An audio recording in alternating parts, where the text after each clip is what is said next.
PlayStation 2.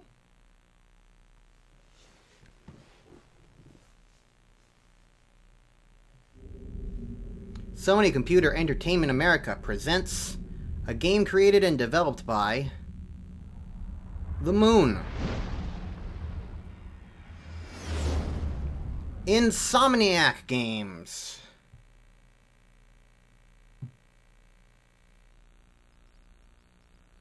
Hey there! Ulti Zeta here. Welcome to Let's Play Ratchet and Clank. I have the game. I have this game now. I bought it off of eBay because I told this story at the start of when I did my Let's Play of Jak and Daxter, but I borrowed a bunch of PlayStation 2 games, PlayStation 2 platformers, and whatnot from my cousin in order to play new series, new franchises that I was interested in. And the first one I wanted to try was Ratchet and Clank. And I opened up his game case, and there was no disc in it. There were discs for Ratchet 2 and Ratchet 3, but not Ratchet 1. So, I decided, alright, well, if I can't start the Ratchet and Clank's games, then I will do Jak and Daxter instead. So I did Jak and Daxter instead. And I still haven't done Jak 2, but I'll get around to that eventually. But I went on eBay to get a copy of Ratchet and Clank. And here I am with a copy of Ratchet and Clank. I hope it works. I was getting things set up, and there was some stuttering in the opening demo movies. So I'm hoping that that's not a problem. I would like the game to work. And if this doesn't work, well, you're not going to hear this. But whatever, let's see what the options are. The language is in English. And the sound is soundy. I mean, honestly, it's probably good to look at this sort of thing, because number one, there could be subtitle options in here. Number two, who knows? It's an old game. Maybe it would default to mono. I don't know. But yeah, you know me. When I start a game, I usually that's that button. Okay. Usually, I like to look at the options. It's kind of my thing. I like options. Options are good. Options are cool. I'm creating save game file. Man, it takes a while to create a save game file, huh? I'm playing the original PlayStation 2 version because this game is not available on modern consoles. Unlike the Jak games, it didn't get ported to PlayStation 4 or PlayStation 5, nor did it get, unlike Jak and Daxter 1, it did not get decompiled. So the most recent way you can play Ratchet 1, unless you got the remake on PS4, which I have, but I've heard that it's not exactly accurate, so I haven't ever played it. It's the only Ratchet and Clank game I have, and I've never touched it.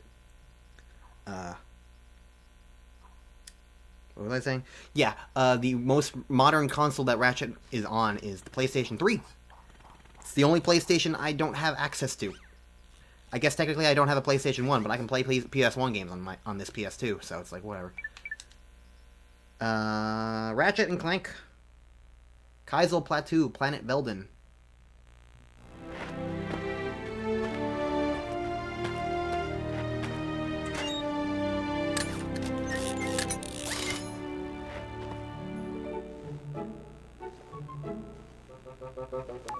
Final step, attach robotic ignition system.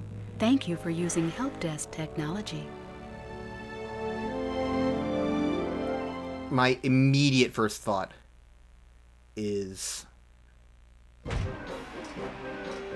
I might give myself an editing chore to add in my own subtitles. Who knows? It's an old game, it's understandable. But man, oh man, not having subtitles can be awkward.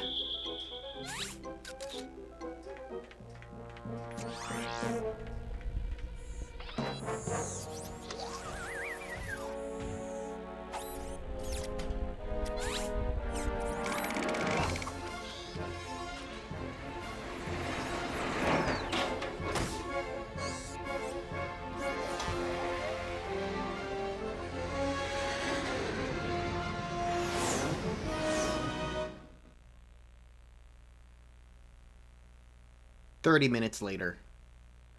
I'm not saying much because if there's dialogue, I don't want to talk over it. You can't read what they're saying.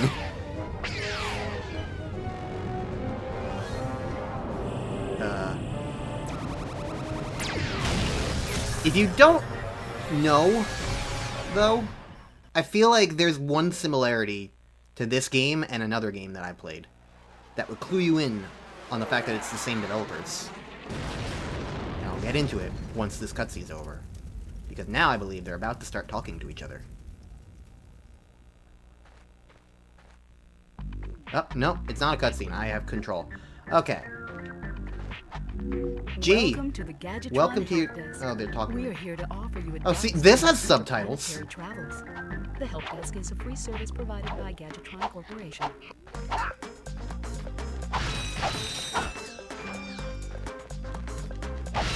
So, if you're completely unfamiliar with Ratchet and Clank, right now I'm playing Ratchet. That robot is Clank.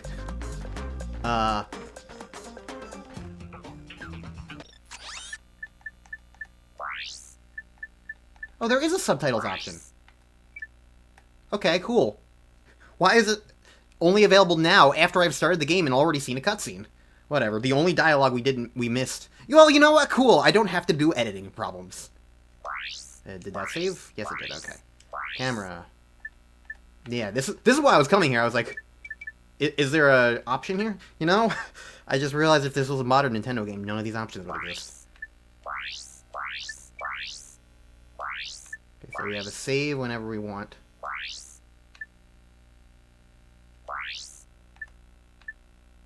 I'll turn the voice off, but I'll keep the text on. I think that'll be fine. And subtitles, yes, okay. Cool, we're good. Alright. Yeah, that's better. It's not as fast as I would want it to be, but it's definitely better. Ratchet and Clank.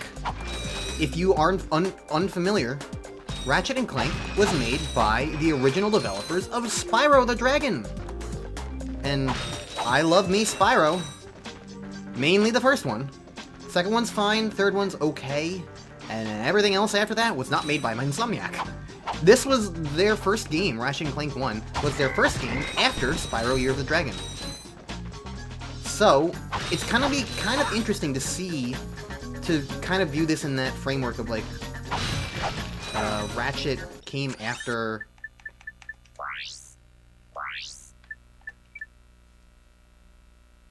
Ratchet came after Spyro? Because I believe, like, part of their whole thing was that, like, they kind of ran out of ideas for Spyro. I believe they've gone on record saying stuff like that. They ran out of ideas for Spyro and moved on to a character who had hands, more or less. They came up with Ratchet, who's, I think, is very clearly, like... Do you remember, like, all the friends from Spyro Year of the Dragon? There was Agent 9, the monkey with a gun. Ratchet is absolutely, like, the successor to Agent 9. And, like, a bipedal animal who carries weapons. Because Ratchet carries weapons. We see him with a wrench already, but we're gonna see him with a bunch of guns. So... that's the thing. So, yeah, I'm very curious to see how this stacks up against Spyro. But the other reason why I was talking about how, like, oh, you might kind of guess that this is Insomniac based on this opening is how completely and utterly abrupt it is. Things just kind of happen. We see, like, mainly the creation of Clank. He's just there. The robot assembly line messed up and just made him, and he's good, and the other robots are bad. And it's just kind of like, yeah, you just kind of accept it, it just kind of happens. And it's quite similar to the vibe of the very first Spyro, and how it kind of just throws you into the deep end with, like, the pseudo, like, interview that Nasty Nork is watching. I don't know. I feel like there's a through line there in terms... Ooh, I have a Wacky Whack.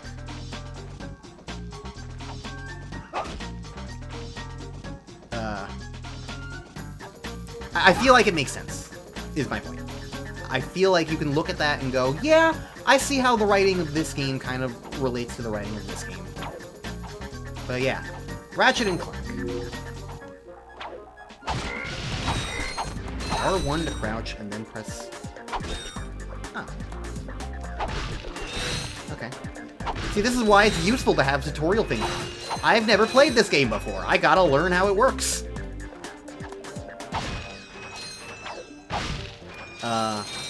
Now I will say, I've never played the game before. Okay, that'll heal me. Okay.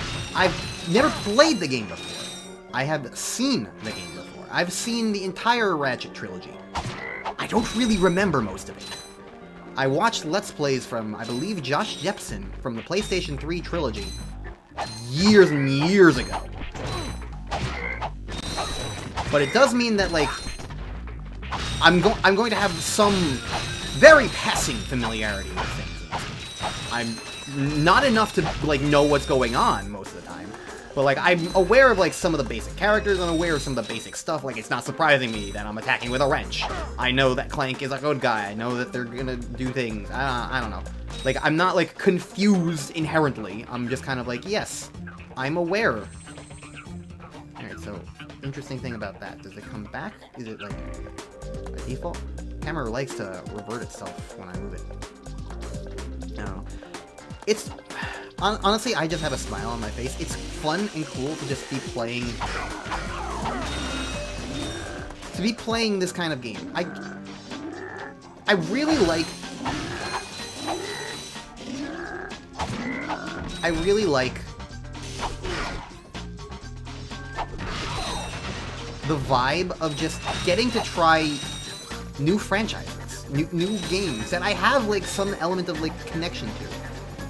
This is a franchise that my cousin likes. He played the other games. Circle to equip.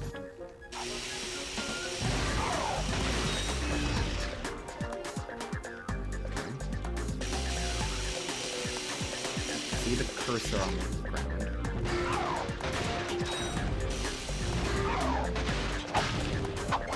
And I can just go back to this with whacking it. Okay.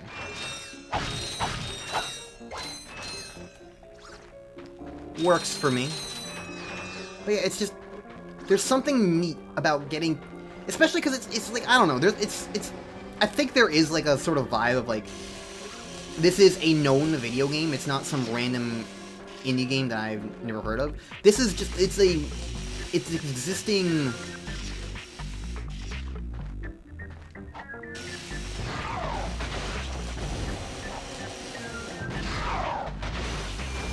This is an existing property that has association with it. Like, I feel like I'm finally, like, joining a cool kids club or something. I don't know. Just, like, giving something else a shot. I don't know. I've already kind of done that sort of thing with Jak and Daxter, of course. It's not like I've ever had anything against the PlayStation. But it's still just kind of, it feels nice to just not be so, like, rigid. It feels nice to just...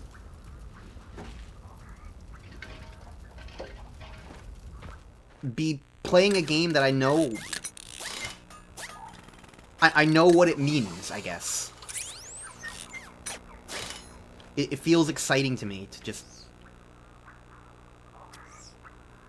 Interesting. Yay! You're quite handy with your wrench. You bet. I built that ship with it. Currently, I'm in search of someone who could be of assistance in saving the solar system.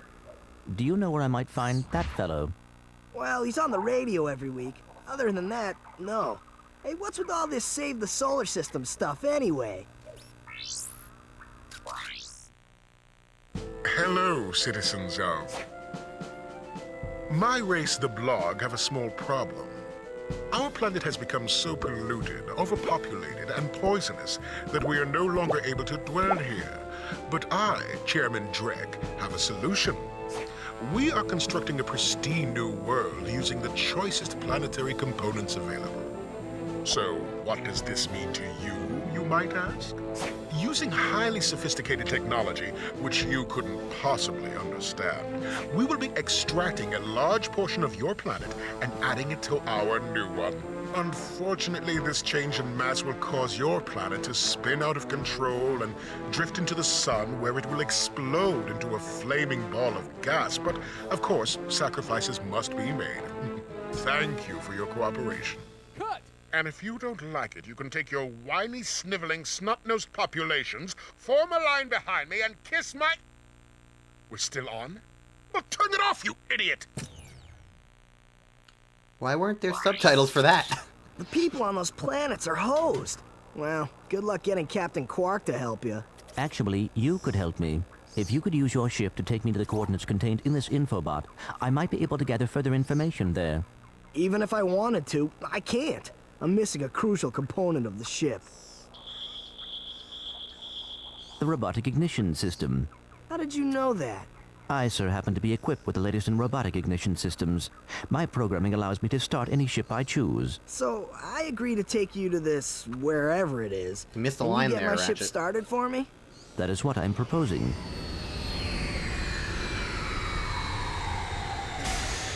Deal.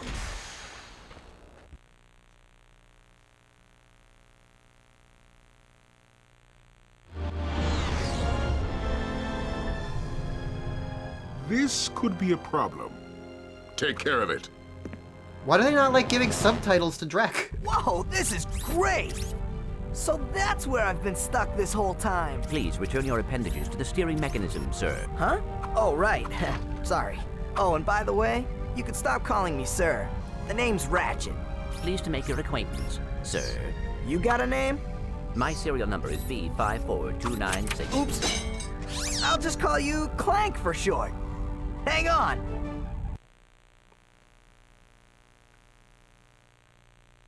So you see, it would be most beneficial if your citizens were not in the city when my workers begin removing it. Preposterous! I will not stand for this. Unfortunately, you have no choice in the matter. Let's just see what Captain Quark has to say about that, my good man.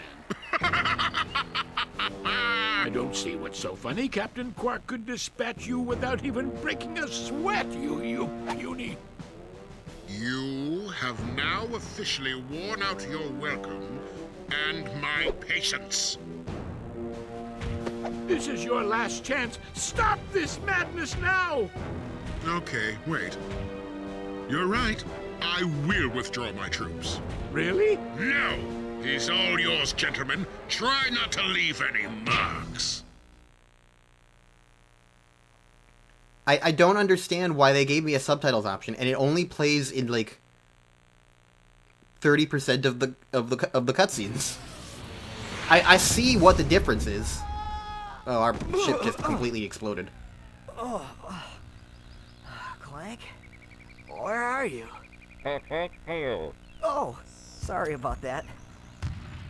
Well, we're not leaving the way we came in. Perhaps we could procure a ship from one of the inhabitants. If there are any left. Our progress is being saved. Alright, welcome to Novalis. This is the only song in this game I know. But it's a good song. And probably after playing this game, I'll learn the other songs. Activate Gadgetron. This is where we buy new weapons. Hi there, Fuzzball.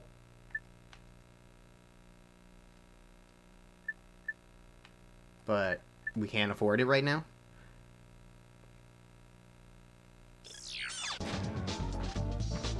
And I've been told that it's useful to wait on buying some weapons. Not necessarily for this Let's Play, it was more of just a general, like, this game was being used as an example for, like, rewarding patience.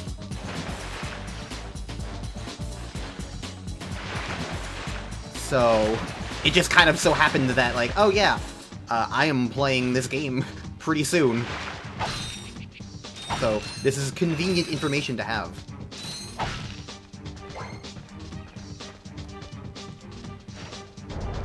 I've got a wrench. But yeah, I see why some cutscenes don't have subtitles. It seems to be tied to, like, some element of being in-engine. I mean, it all looks in-engine, but, like, I guess more so, like, in gameplay, I guess? Because I don't think the ships were necessarily in gameplay.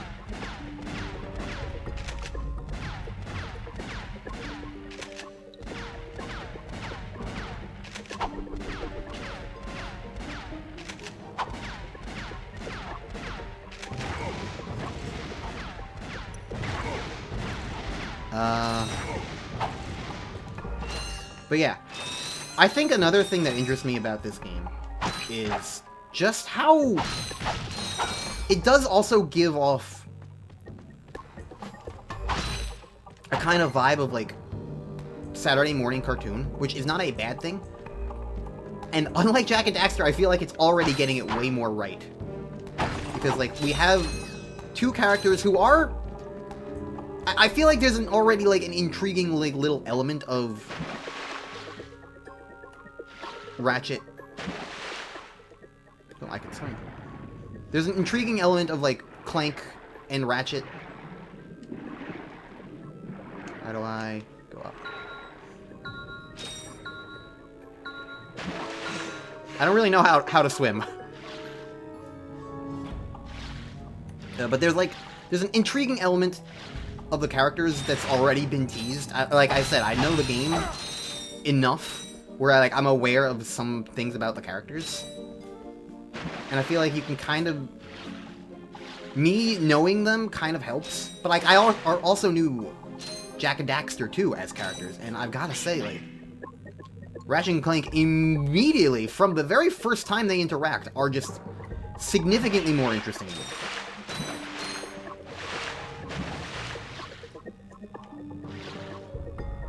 There's, like, little things in these pools, but I don't know if they mean anything or not. This is obviously, like, not necessarily, like... This all feels very, like, side content-y thing. But, like, there's, like, an openness to this already that I enjoy.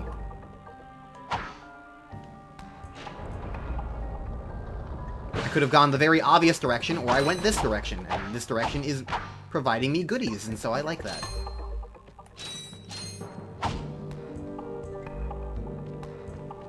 Can I...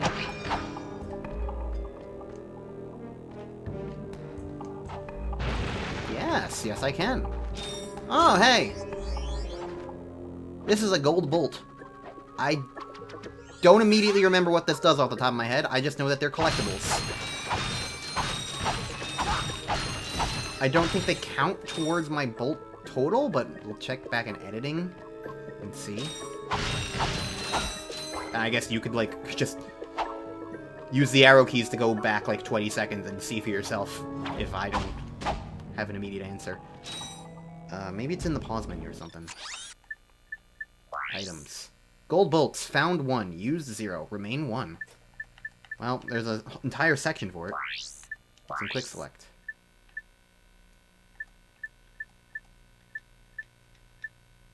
Okay, so we can have different... You carry a bunch of different weapons and gadgets, but we don't have any of them. We only have the bomb glove. But we'll get more eventually. That's the game's, like, whole gimmick. Is that you have a big variety of weapons. We have enough money for the other weapon as well now, but... I think it's a flamethrower, and I think that was exactly, specifically, the one thing that was used in the patience example that I was told about.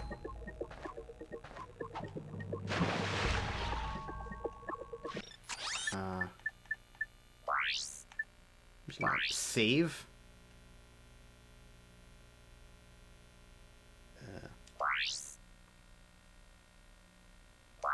Sorry, I gotta look down at the controller every single time it's giving me a button prompt.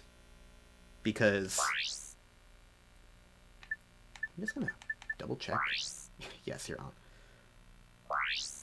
I don't know the PlayStation controller. Alright, so this button makes me dive.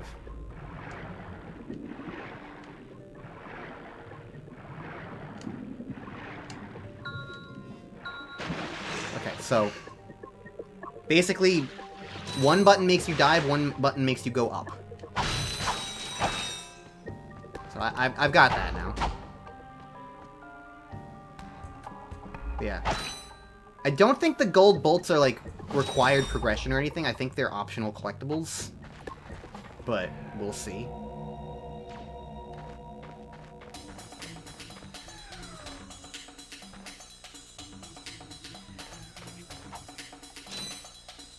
This is where I started, right? Did I not go this way, or was it closed? I don't know. I'm exploring. I'm allowed to do that.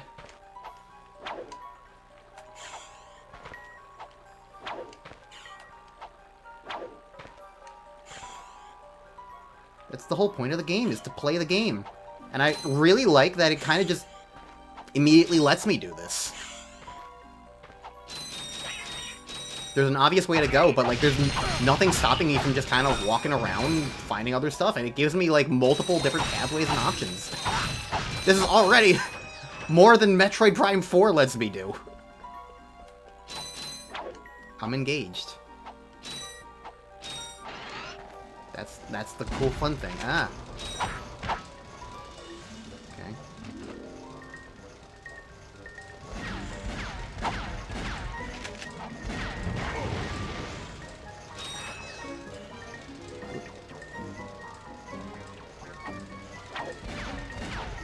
I quite like this as a starting weapon, though. This bomb glove. I like it a lot because it's just useful. It's just immediately useful. You have a very limited weapon here, but you have this glove that just, like, lets you do a lot of range. More range than this, even. Wait, I can pick stuff up with the homing wrench?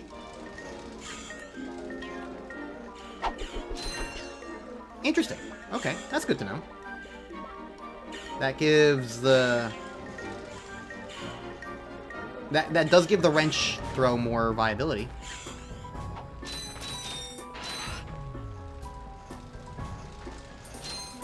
Yeah, for a first episode, I've been playing this game for less than half an hour, and I'm already, like, immediately, like, getting to, like, explore and see stuff and, like, do stuff. That's really cool. This is cool.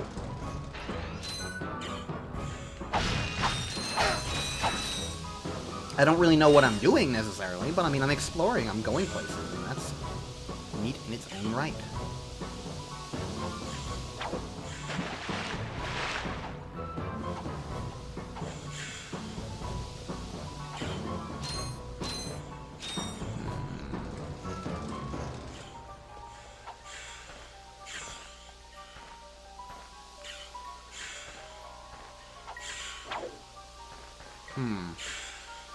Am I supposed to use this as a platform for anything, or what? I mean, I can see there's stuff up there. But I can't exactly reach that, so let's go over this way. I am experiencing some weird things with double jumping. And it not functioning immediately. Or, not immediately, but, like, it's not working for every jump. So I'm gonna need to, like, see if I can figure that out. Because I remember having problems with Jak and Daxter's double jump. Where it was, like, a thing where it's like, what? You couldn't... What did I figure out with that jump? It was that you couldn't, like, be falling already. Or something like that.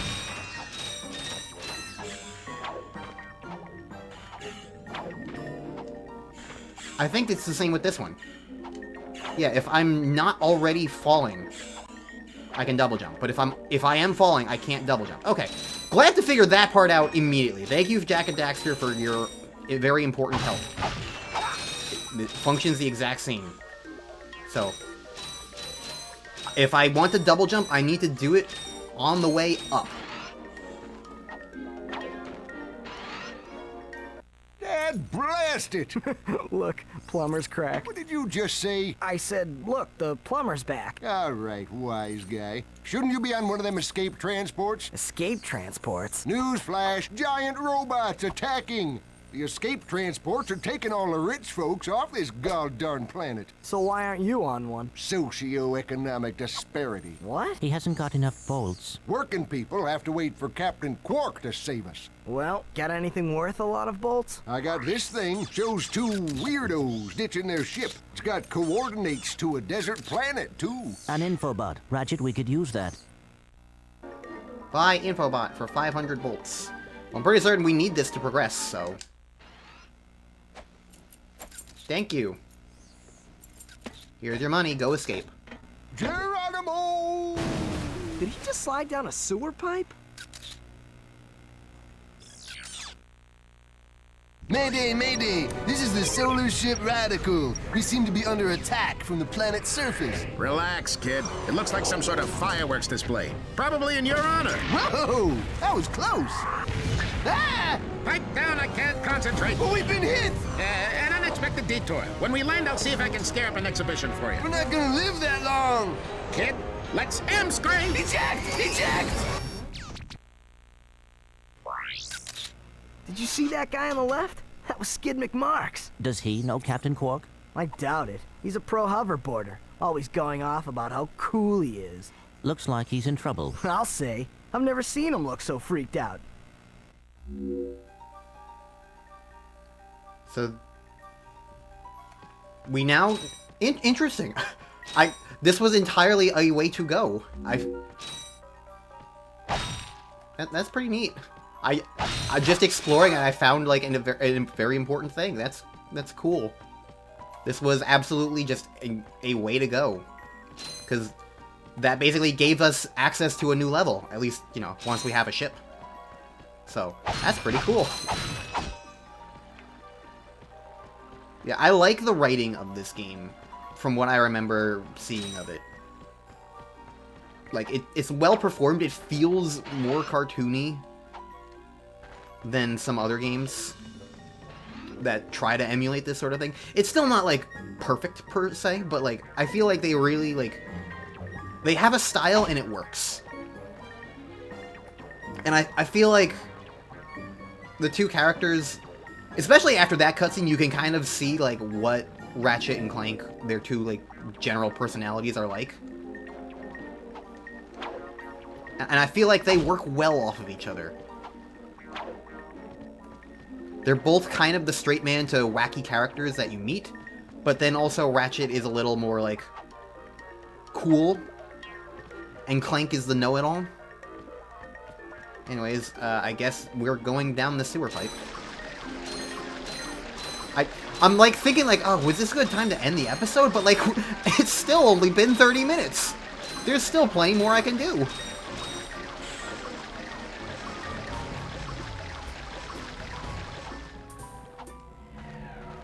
Like, this is still technically the start of this map.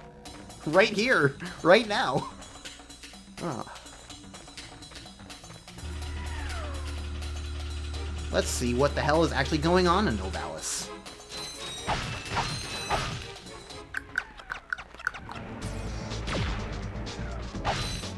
There's robots attacking.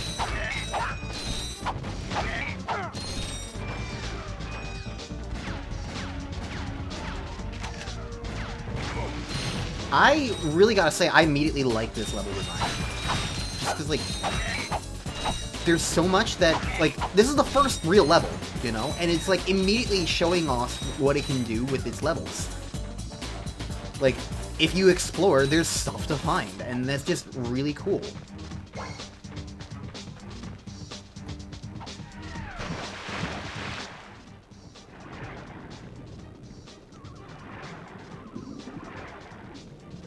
I think what was throwing me off about the swimming is that you rise up so much slower than you fall.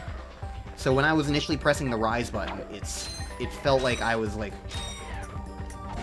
just not going anywhere.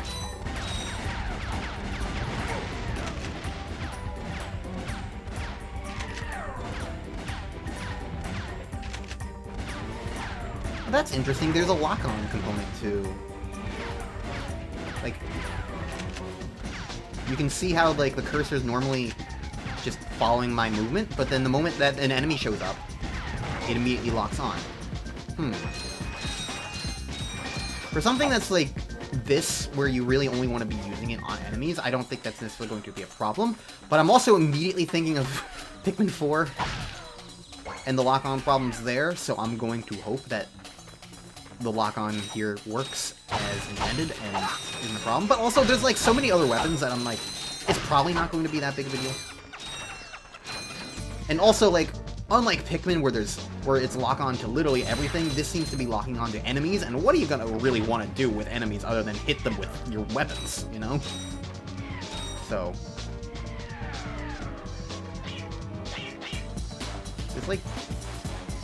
flying planes, I don't know if I even can try to hit them or not.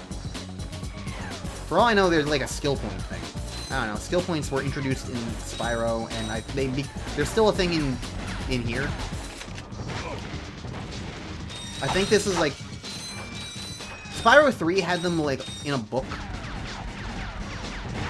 I think I remember from the Let's Play that I watched that skill points are a little more involved here. But I still think they're completely and totally optional and don't actually provide you anything other than bragging rights, so I don't care. Unless I get proven otherwise, I don't care. Little electric node thing here, it seems. That's probably for a later upgrade, because I know that this game is not 100% linear either. You go back to planets at some points.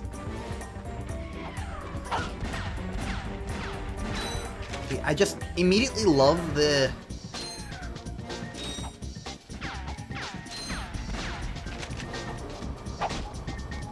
I just immediately love the vibe of this game and how, like, its first opening introduction is just giving you so much freedom. It feels good. It feels good to not be handheld. It feels good to just have everything at my fingertips, more or less. The game gave me the game, and it's like, here, have fun with me. And I like that. I really like that.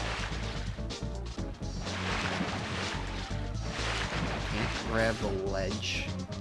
Oh, is there... Alright. Okay. Really swim to fight it.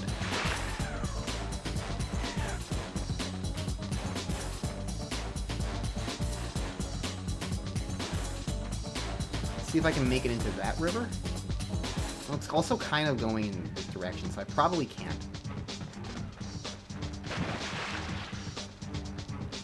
I can't even swim to that direction, alright. Alright. This place is on fire.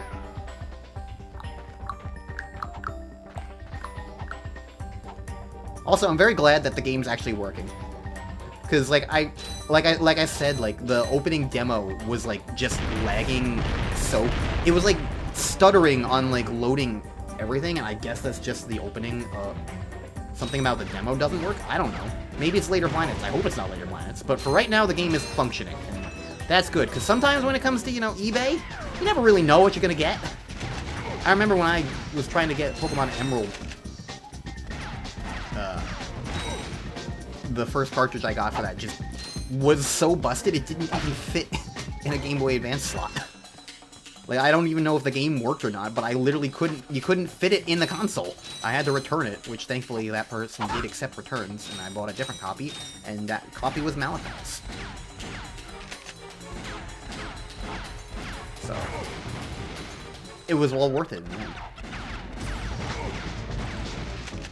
I can see one thing that's a little annoying about, like, the whole lock-on system.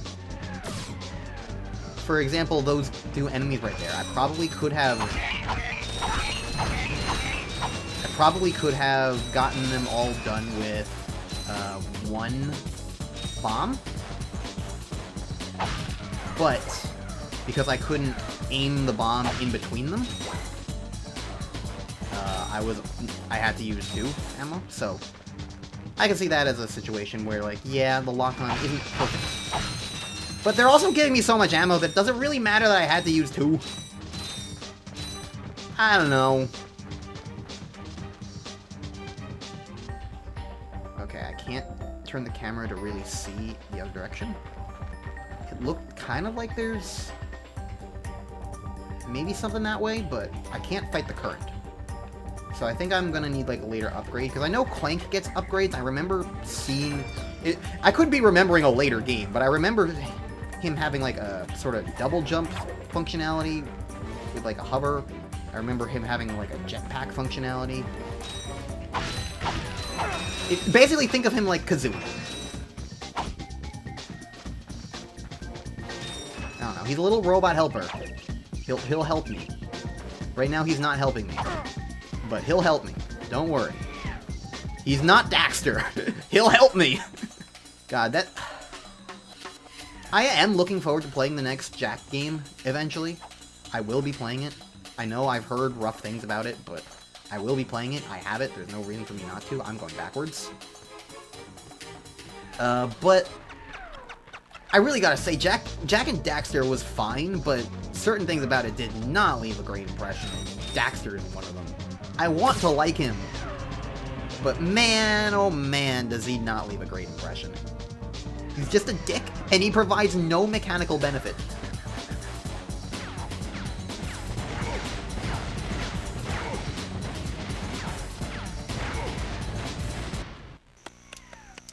Oh, hello, it's this guy. Don't hurt me. Oh, what are you? Mercenaries? Torturers? Assassins? I'll tell you anything. Here, take my infobot. It's all I've got left. Sir, we're not assassins. Hold on. Let's see what he's got.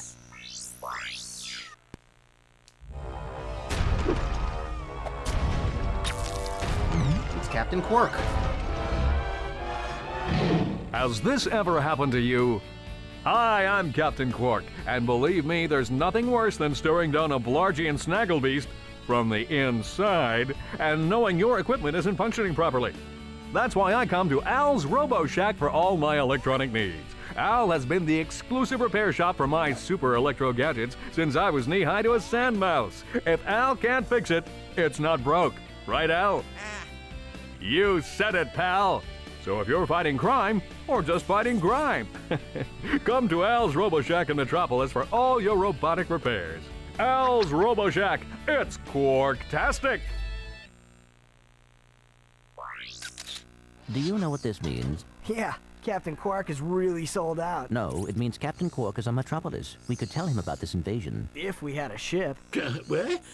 A ship? What? You're not going to torture me? Well, as planetary chairman, I could arrange for you to borrow our courier ship. Cool. You can count on us, sir. Right. Thank you, your chairman shipliness. Now we have 2 new planets and a ship. Infobot for planet Kerwan acquired. That's neat. Okay. Damn! Already I have choice! I have so much choice! It's been 40 minutes! Metroid Prime wishes. Prime 4. Prime 4 wishes. I should say that much. But man, oh man. I like choice. Choice is fun. Choice is good. Doesn't need to be in every game, but if a game provides it, I like having it. You know? Every game is different. Every game has its own thing. But man, oh man. This game could be entirely linear, and I wouldn't be complaining. But the fact that it's immediately providing so many options. Like, obviously, this one gives me the ship, so and stuff. I don't know exactly what I'm going to be doing otherwise. But, like... Man... It's just cool to have a game respect me as a player. I think that's what this comes down to. This is about player respect.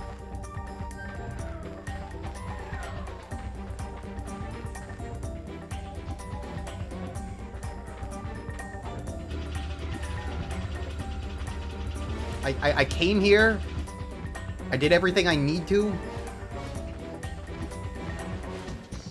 I think. And I have 2 coordinates that I can go to now. So I think this is probably a very good spot to end the episode. It's been 45 minutes, and I've done so fucking much already! Like, wow. I didn't think this was going to be such a fast planet to go through, but I don't know, there's probably other things I mean, there was, like, the little electric thing that I couldn't do, and there's, like, the other pathway down the river, so I'll keep those in mind. But yeah, this level seemed like it was mostly just, like, the main path was just... I'm having fun with the ship over there. It's much less egregious in a game from 2002 doing this versus a game from 2022. 20 years and some companies haven't figured out how to do poppin'. How to disguise it, I suppose. But yeah, like, the critical path seemed to just be like a circle, an oval, which is fine, it's level 1, but this path, and that path, all the other paths, and, like, exploration benefits, and, like... This is gonna be a good game. This is gonna be a good game. Alright, see you guys next time for more Let's Play Ratchet and Clank.